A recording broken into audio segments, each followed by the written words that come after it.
ang mga award-winning actress na sina Kim Chiu at Julia Montes ay na-reveal na magbabalik sa silver screen kasama ang Star Cinema.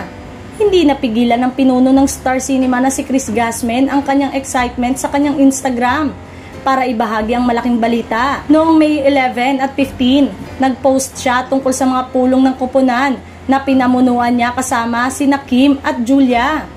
After 8 years ay nagbabalik sa Star Cinema si Julia. Nauna nang i-post ito ng head ng ABS-CBN Film na may hawak ng Star Cinema na si Chris Gasman.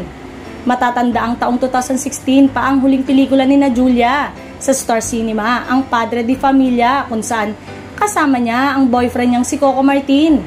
Ito rin ang kanyang huling pelikula bago siya magpahinga sa showbiz at magstay sa Europe.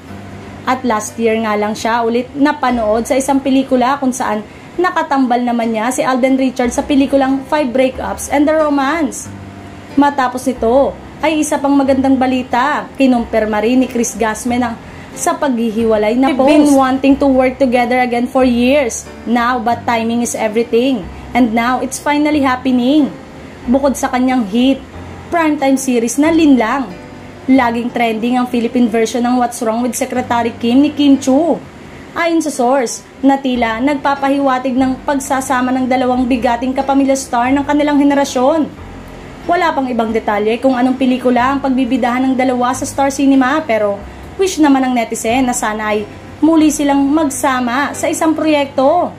Maaalalang nagkasama na noon ang dalawa sa teleseryeng Ikaw Lamang kasama ang kapamilya actor na si Coco Martin.